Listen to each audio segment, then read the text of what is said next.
Àwọn olórí kan tẹ̀sí náà fọ́jú. Àdèbòdì àpòlítà dáìlẹ̀. Náà máa bòde. Bátúgà. Lóbì. Lóbì. And now it's time now.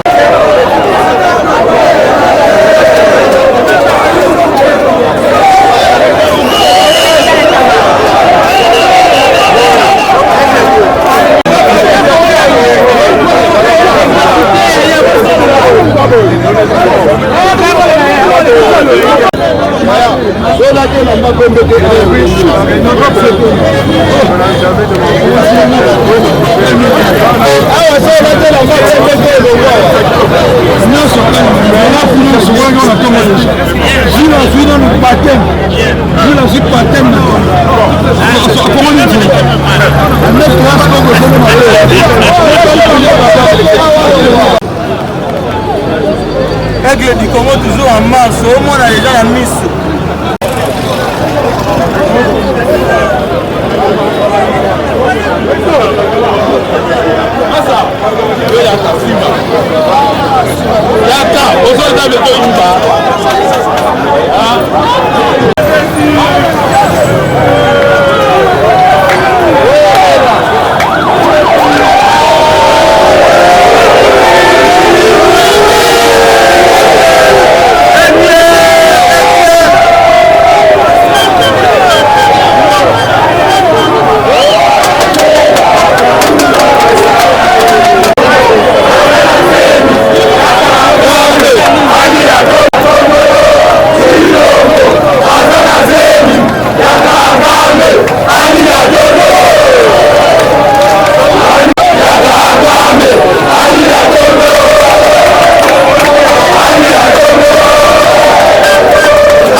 cause de faire un botama merci na bino banque donc soutien na bino total na Martin Fayulu merci aloba lobaki tovandaki na biso bakanisi baleki biso na molai ntango kaka totelemi babangi biloba loba nous sommes constants on a changé la stratégie mais les combats restent les mêmes.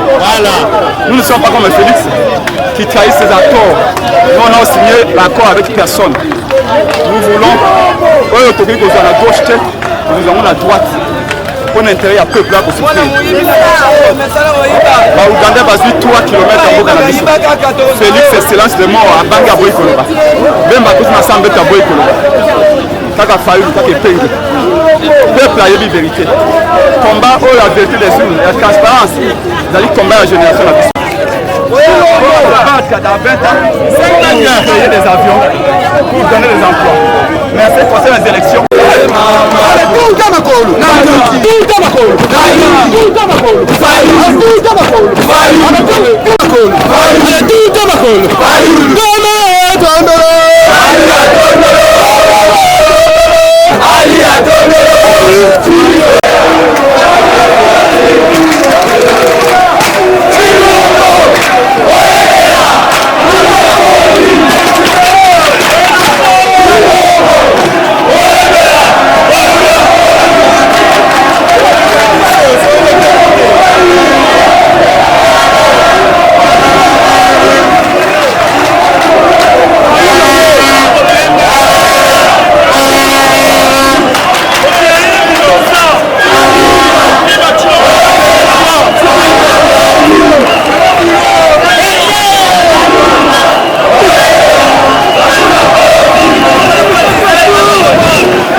emonaki que terrain eza vide ezokande nkoya otilelo na zamba yango wana ezali komonana de l'autre côté bazali koko se poser la question sans député mais moto aza boye et puis en un clin d'œil yango démonstration de force kolakisa mokili mobimba que mboka oyo eza une seule recette oyo bakongomani bazali kozela mpona kokonsome yango po babonga po bazala mpe na considération au travers les nations ezali mwana mboka Martin Fayulu Madidi awa ezali kaka une petite démonstration de force ya kokende kotika kobele candidature et la candidature de la personne et la population congolaise abandaki kozela depuis